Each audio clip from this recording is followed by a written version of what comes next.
Bienvenidos a la Iglesia Bautista El Alba, creciendo en la palabra y creciendo en el amor.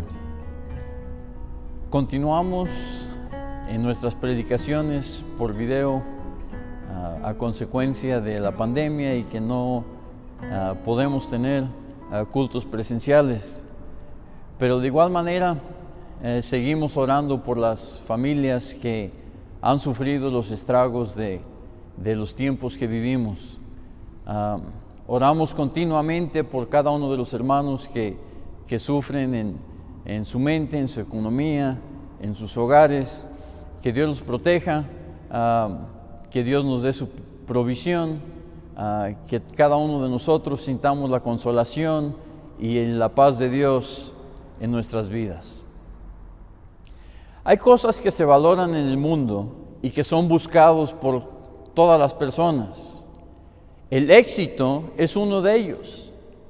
La realidad es que no importa el oficio, la vocación o la actividad, todo mundo quiere ser exitoso. Desde el profesional más preparado hasta el obrero más nuevo, nunca he tenido ocasión de conocer a una persona que exprese que su propósito manifiesto en la vida es ser un fracaso. Claro está. Hay muchas personas que lamentablemente no logran su propio potencial, pero sería extraño que activamente busquen fracasar. En la búsqueda del éxito es tan amplio que se ha convertido en su propia industria. Hay seminarios de autoayuda, congresos de liderazgo, pláticas de superación personal que están a la orden del día.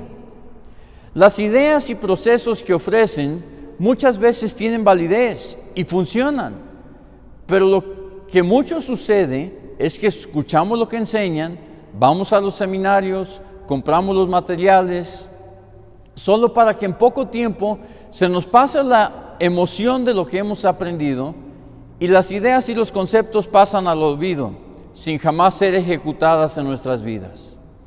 Si en la vida y en el trabajo deseamos ser exitosos, ¿por qué no querríamos tener también el éxito espiritual? Claro que es anecdótico, pero nunca he encontrado una persona que manifieste que quiere terminar en el infierno, separado de Dios. He conocido personas que creen que probablemente ahí van a terminar, pero nunca he visto a alguien que activamente lo busque. Encontramos en Hebreos capítulo 2, del 1 al 4, una exhortación a no dejar la salvación de Dios al olvido. Dice así el texto: por tanto es necesario que con más diligencia atendamos las cosas que hemos oído, no sea que nos deslicemos. Porque si la palabra dicha por medio de los ángeles fue firme, y toda transgresión y desobediencia recibió justa retribución, ¿cómo escaparemos nosotros si descuidamos una salvación tan grande, la cual, habiendo sido anunciada primeramente por el Señor, nos fue confirmado por los que oyen, testificado Dios juntamente con ellos, con señales y prodigios y diversos milagros y repartimientos del Espíritu Santo según su voluntad? Primeramente, Dios exhorta a no olvidar el plan de Dios para la salvación. Nos dice el texto: por tanto es necesario que con más diligencia atendamos las cosas que hemos oído, no sea que nos deslicemos.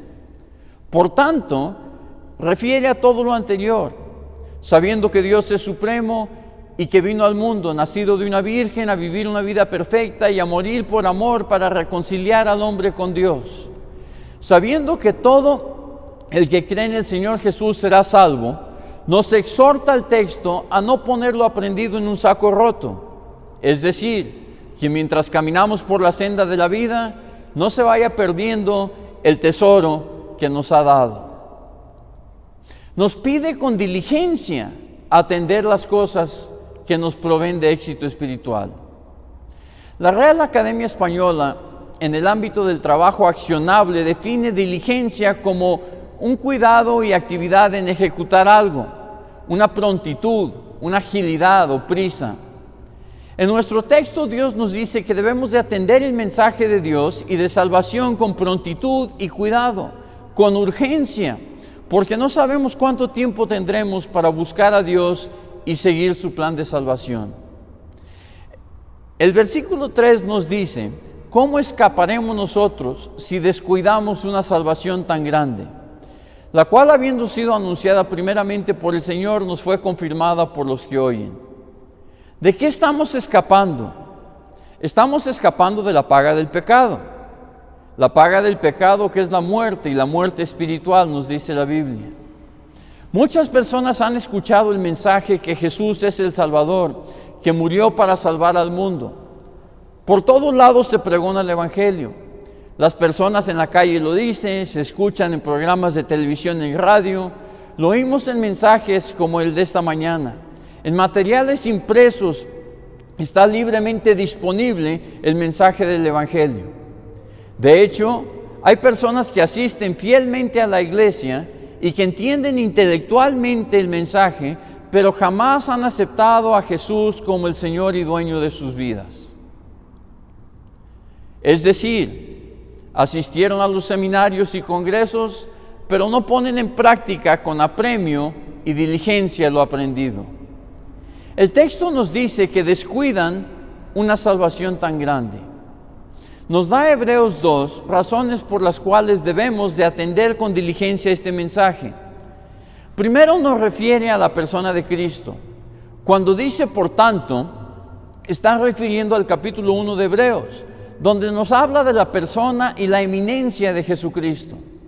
En Hebreos capítulo 1, versículos 1 al 4, nos dice que Dios, habiendo hablado muchas veces y de muchas maneras, en otro tiempo a los padres por los profetas, en estos postreros días nos ha hablado por el Hijo, a quien constituyó heredero de todo y por quien asimismo hizo el universo, el cual, siendo el resplandor de su gloria y la imagen misma de su sustancia, y quien sustenta todas las cosas con la palabra de su poder, habiendo efectuado la purificación de nuestros pecados por medio de sí mismo, se sentó a la diestra de la majestad en las alturas, hecho tanto superior a los ángeles, cuanto heredó más excelente nombre que ellos.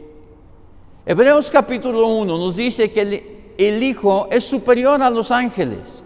Nos dice que es heredero de todo lo que a Dios le pertenece, que es el resplandor de la gloria de Dios, que es la imagen misma de la sustancia de Dios, que Jesús creó el universo y que lo sustenta todo con la palabra de su poder, que en Él tenemos perdón de pecados y que está a la mano derecha del Padre intercediendo por nosotros. Jesús es la autoridad máxima en el tema de la salvación. Es la autoridad máxima porque Jesús es Dios. Nosotros debemos de ser diligentes en su mensaje porque no hay otro superior a Él. Nos ama tanto que se dio a sí mismo a la muerte de cruz para que tengamos perdón de pecados y vida eterna, para que tengamos, a final de cuentas, éxito espiritual. Segundamente debemos de ser diligentes porque en el futuro hay un juicio. En Nahum capítulo 1, versículo 3 nos dice la Biblia que Jehová es tardo para la ira y grande en poder y no tendrá por inocente al culpable. ¿Culpable de qué? ¿De qué es culpable la humanidad? La Biblia nos enseña que la humanidad es culpable de pecado. La Biblia nos enseña que la humanidad es culpable de rechazar o ignorar o ser negligentes de la salvación que en Jesús hay. Dice nuestro texto: y toda transgresión y desobediencia recibió justa retribución. Algún día todos nosotros estaremos delante del trono de Dios para ser juzgados. Y nuestra única esperanza es tener el perdón de Dios por la fe en Jesucristo. En Hechos 26, el apóstol Pablo se defiende ante Festo y el rey Agripa. Festo era el sucesor de Félix en el gobierno de Judea y fue nombrado por Nerón alrededor del año 60. Agripa era judío, descendiente de Herodes, y gobernó también durante el Imperio Romano. El apóstol Pablo está delante de ambos de ellos y expone la verdad de la vida, el ministerio y la salvación que hay en Jesús. Hechos 26, 24 al 28 nos dice así: diciendo estas cosas en su defensa, Festo a gran voz dijo: estás loco, Pablo, las muchas letras te vuelven loco. Mas él dijo: no estoy loco, excelentísimo Festo, sino que hablo palabras de verdad y de cordura. Pues el rey sabe estas cosas, delante de quien también hablo con toda confianza, porque no pienso que ignora nada de esto, pues no se ha hecho en algún rincón. ¿Crees, oh rey Agripa, a los profetas? Yo sé que crees. Entonces Agripa dijo a Pablo: por poco me persuades a ser cristiano. Aquí vemos a Festo que rechaza el mensaje del Evangelio de Jesús. Al apóstol Pablo le llama loco. Pero también vemos en el rey Agripa un hombre que intelectualmente entendió y aceptó el Evangelio de Jesús, pero no lo quiso aplicar en su vida. El resultado es exactamente el mismo para ambos de ellos. Ambos finalmente rechazan el Evangelio de Jesús y la salvación del cual provee por fe. Ambos de ellos eran exitosos en lo político, exitosos en tener riqueza y fama, pero fracasados en cuanto a la salvación eterna.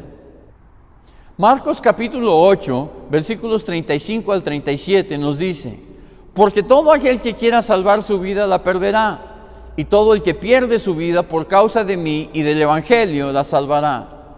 Porque ¿qué aprovechará el hombre si ganare todo el mundo y perdiere su alma? ¿O qué recompensa dará el hombre por su alma? Finalmente, ¿de qué aprovechamos si somos exitosos toda nuestra vida, pero fallamos en lo más importante? ¿De qué sirve ser exitoso en lo temporal si fracasamos en lo que es eterno? Jesús vino al mundo a regalarnos perdón de pecados y vida eterna. Es un regalo que le costó dejar la diestra de Dios y venir a la tierra. Es un perdón de pecados que lleva el precio del sacrificio de Jesucristo en la cruz. Dios nos anima en este texto en Hebreos a no ignorarlo, ni ser negligentes en el sacrificio de Jesús que nos lleva a la misma presencia eterna de Dios.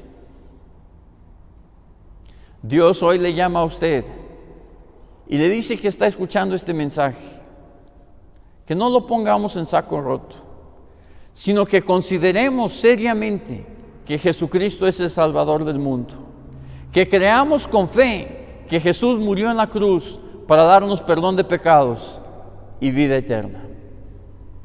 Oremos. Padre, te doy gracias en esta mañana por tu amor, te doy gracias por tu Hijo Jesucristo que vino a morir en la cruz. Y si hay alguna persona que escucha este mensaje en esta mañana, que ellos también puedan no solamente intelectualmente entender las cosas que tú nos dices en la Biblia, sino que puedan también, Señor, con fe creer que Jesucristo es el Hijo de Dios, clamar la misericordia de Dios en sus vidas y también tener ellos perdón de pecados y vida eterna. Gracias, Señor, por tu amor. Gracias, Señor, por el mensaje de salvación. Que Dios les bendiga.